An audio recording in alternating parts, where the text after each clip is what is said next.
Ngayon naman, because we know what it feels like to be around someone with a mental illness, what are the signs and symptoms naman that we can look out for so we know whether the people around us or us ourselves are suffering from depression? Okay, what are signs and symptoms of depression? The first one is having a persistent, continuous to a persistent depressed mode. Okay, uh, persistent depressed mood. The second one is no motivation to do anything. Now, these two symptoms has to be persistent. Ano yung persistent? You should be feeling these things for at least 2 weeks. Now, if you're feeling down kayo palagi and you're not motivated to do anything, there may be a chance, I said maybe, there may be a chance that you are suffering from depression or other mental illnesses. It is time to seek professional help.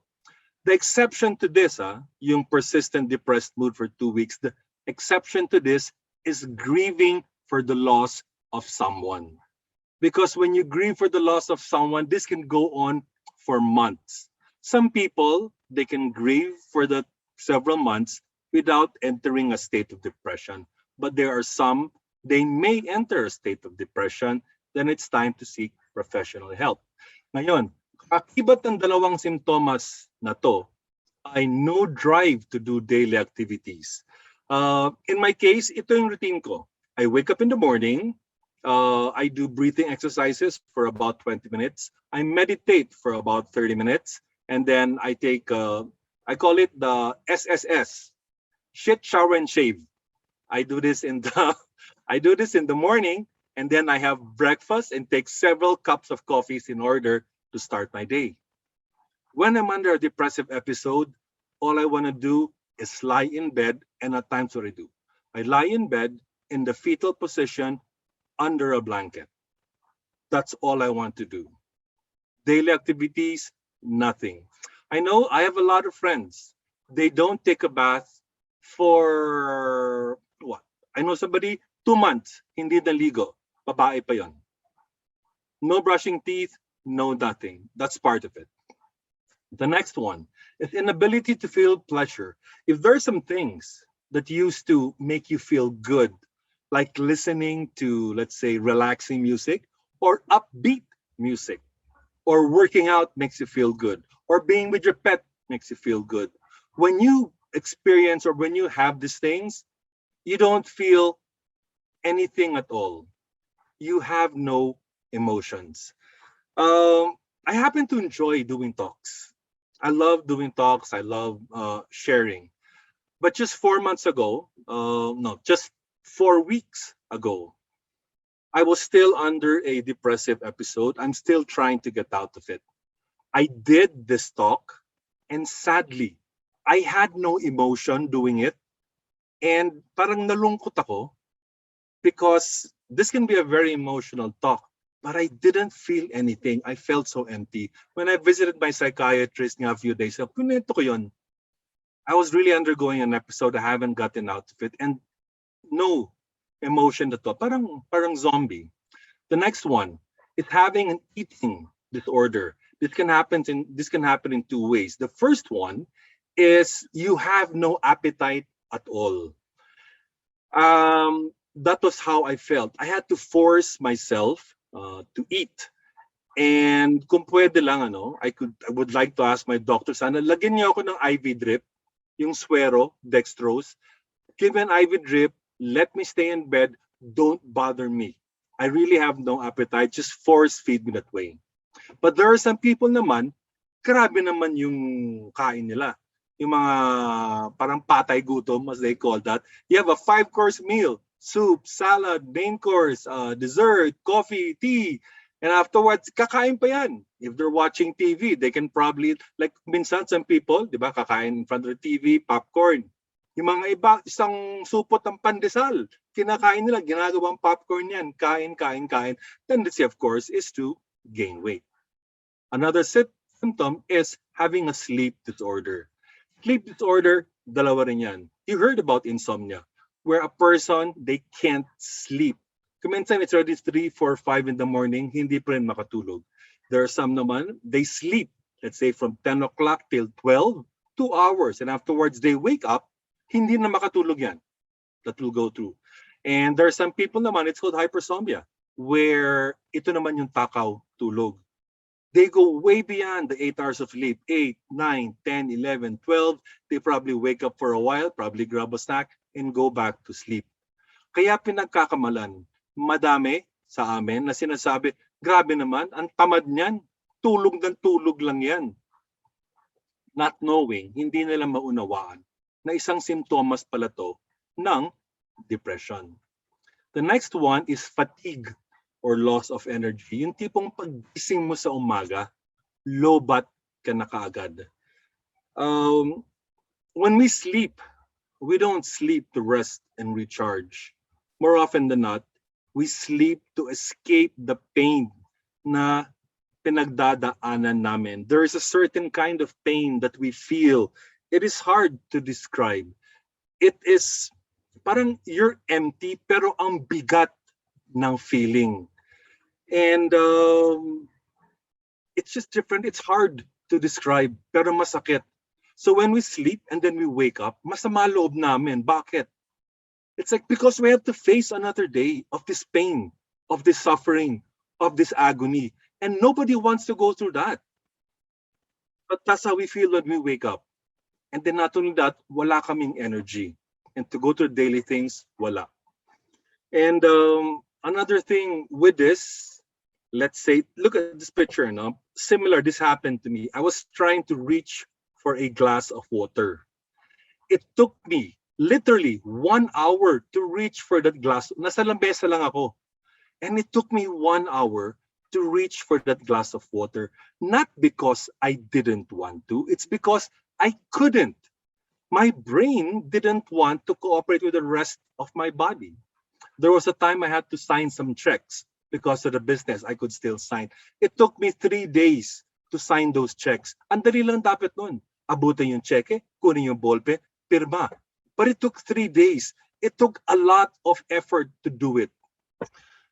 Again, not because I didn't want to do it, it's because I could not do it. Jelly, ikaw, for example, if I were to cut both of your arms on this side and you see your arms on the ground and I say, Jelly, pick up your arms, could you do it? No. Okay. No, not because ayaw mo. It's because hindi mo kaya. That is how we feel. Hindi namin kayang gawin yung mga bagay-bagay na ginagawa natin every day. That is fatigue and loss of energy. It takes, for example, take a bath. From a scale of 1 to 10, Yvette, it probably takes you easy. You wake up in the morning, di ba? Easy. You wake up, shower, then you put your makeup. Easy. Effort, 1. Kami, we try to do that. Effort, 100. There's like a 500-pound weight on our chest. Hindi talaga namin magawa. The next one, having low self-esteem. Kylie graduated from a very prestigious university, Ateneo, and she finished one of the few who graduated from our course. As a matter of fact, she was also so talented. She was modeling then. On her last year, she paid for her own tuition fee. And alam niyo naman kung gaano kamahal ang tuition fee sa Ateneo. Now, in spite of all these things, when Kylie was undergoing depression, feeling niya she was not smart enough.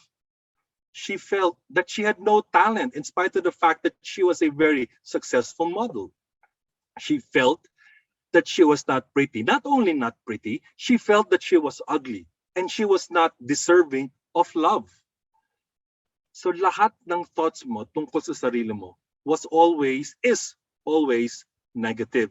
You can't think about anything good about yourself or your situation. The next one is difficulty in thinking or making decisions.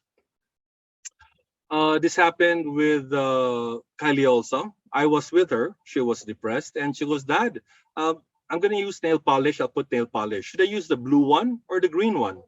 And I go, what about the green one? It's nice and bright. She goes, "Okay, I'll use the green one." And she goes, "But the blue one is also nice. That is your favorite color, right?"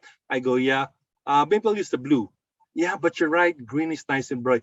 This conversation went on for 20, 30 minutes for Kylie to decide anong kulay ng polish. Simpleng decision, hindi niya magawa.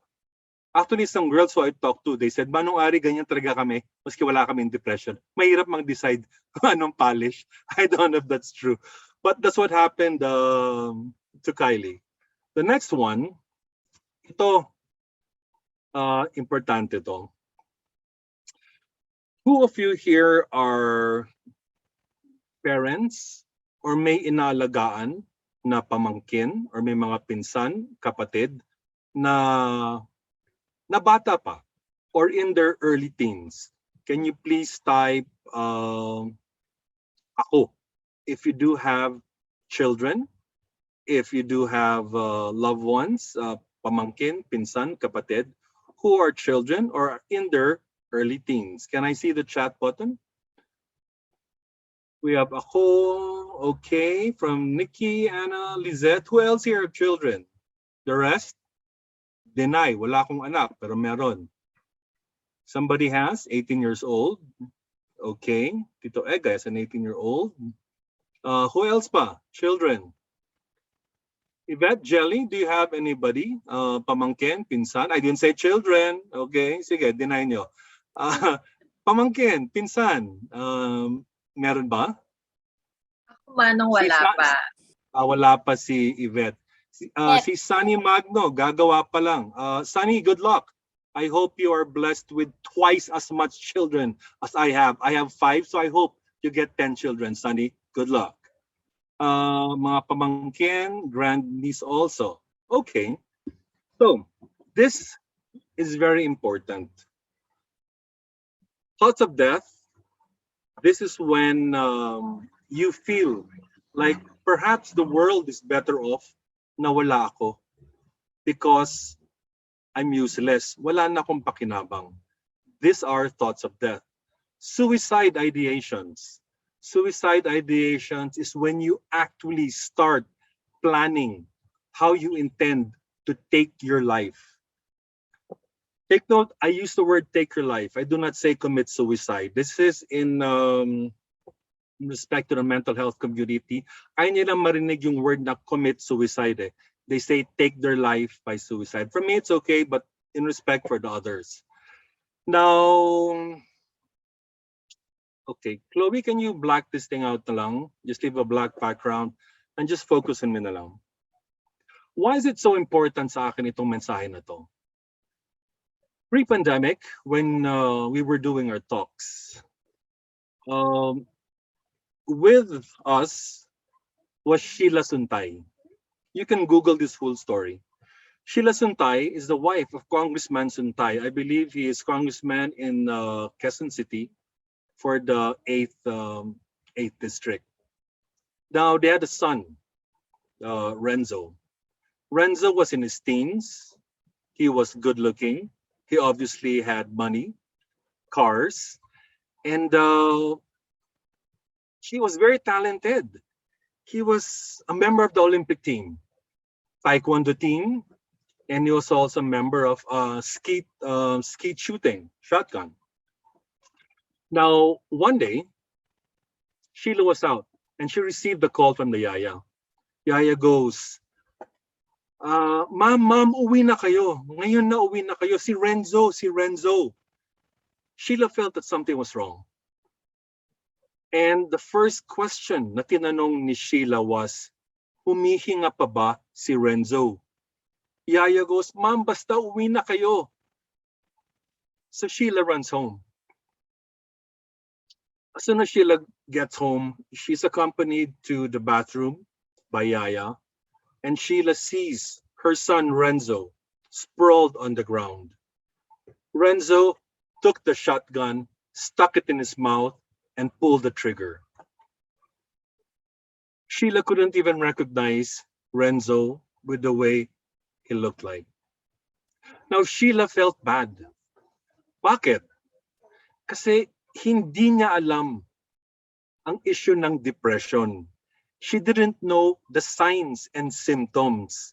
Ngayon, na-advocate na siya. she's now aware kung ano yung mga signs and symptoms. So as she looks back, nakita na niya ay yung pala yung mga red flags.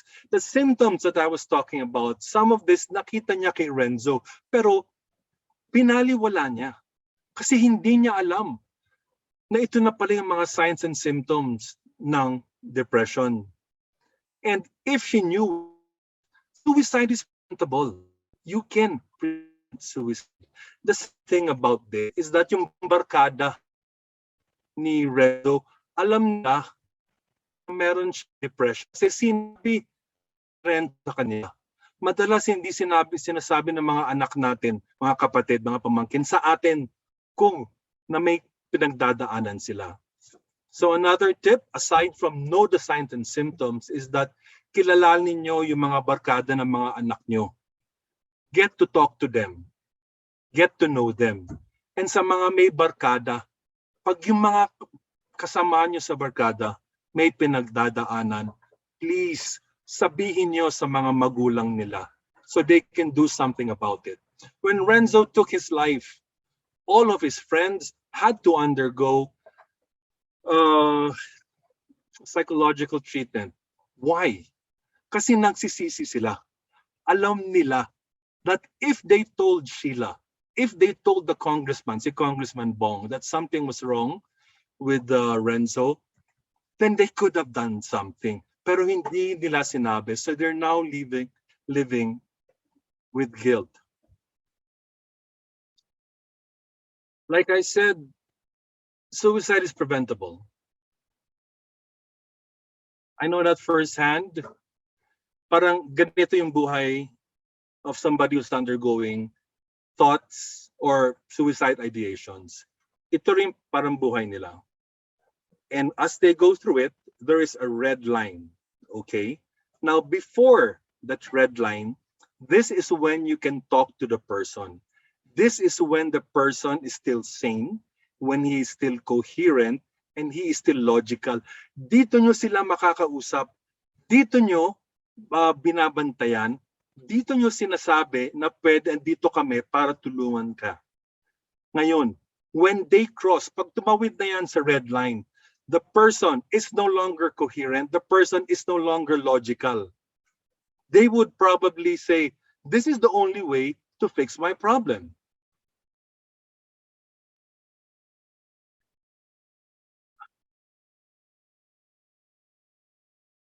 I know this firsthand because during one of my severe episodes, this is one late afternoon, I was home alone.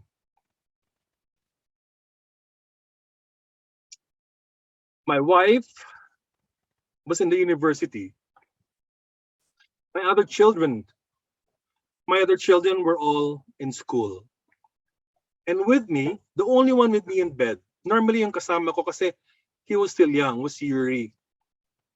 And he was in bed with me. And I couldn't take it anymore. I took out my 40 caliber. It was a nice gun. It was stainless steel. I made sure there was bullets. I loaded it. I cocked it. I looked in the chamber kung may bala.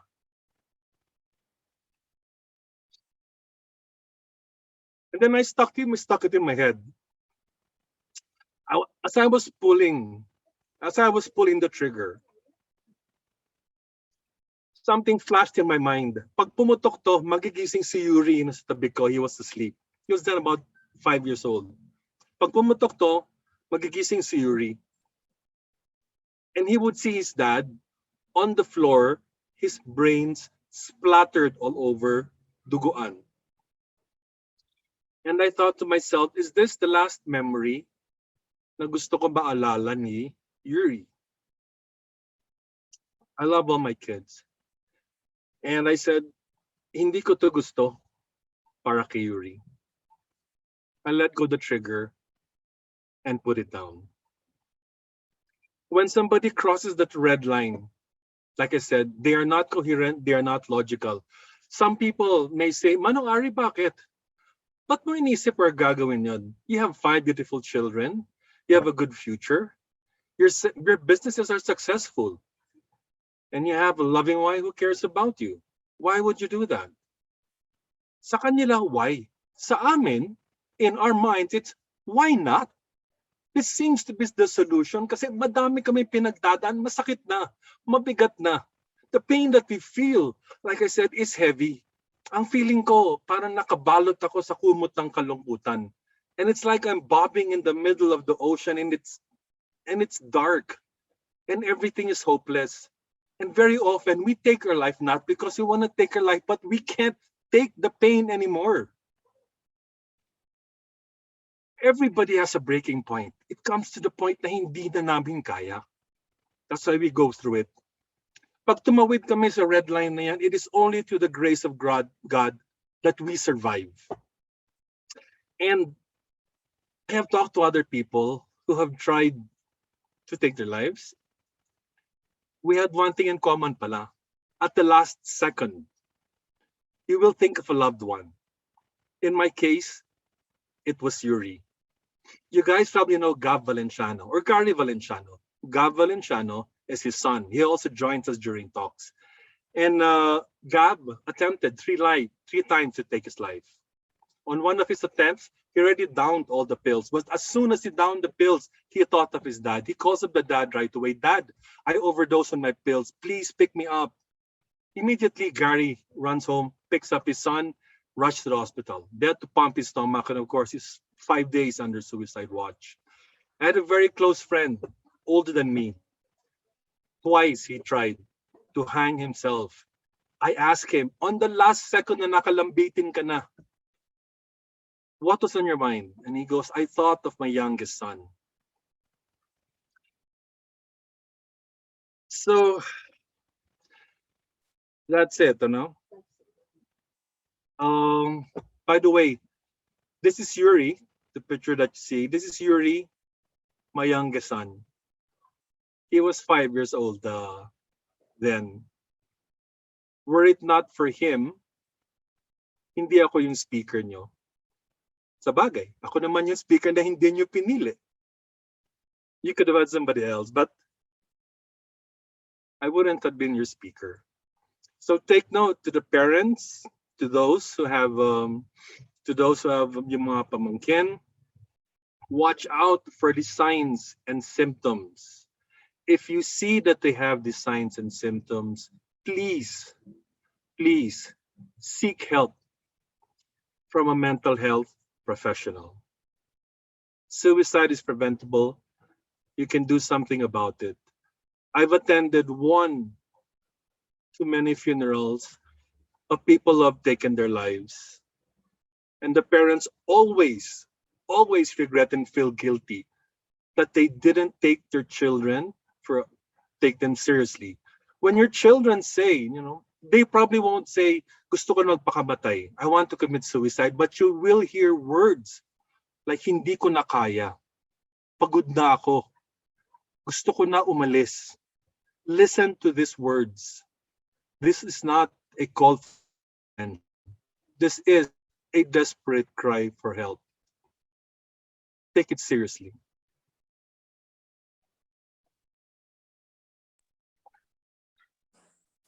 Thank you so much po, Manong Ari, for giving us the trust. No, we feel very grateful that you're able to share this part of your story with us. And I know that a lot of our participants have also learned a lot from you. And yun nga po, I think ang mapipick up ko from that portion of the talk is we really are responsible to look after each other, lalong-lalo na ang ating mga mahal sa buhay. No, because not everyone can express themselves the way that we do. So I think it's nice to just ask our loved ones how they're doing every now and then, diba? It doesn't take so much more time and energy. So again, thank Very you po, true, Manong. very true. Thank you po, Manong Ari, for sharing the symptoms and signs that we should look for so we can prevent anything like suicide from happening. So, aside from those signs and symptoms, diba, so that we get to understand more depression. Kasi hanggang ngayon, kahit na 2021 na, marami pa ring myths and misconceptions about it. So, Manong Ari, can you help us dig deeper into these myths?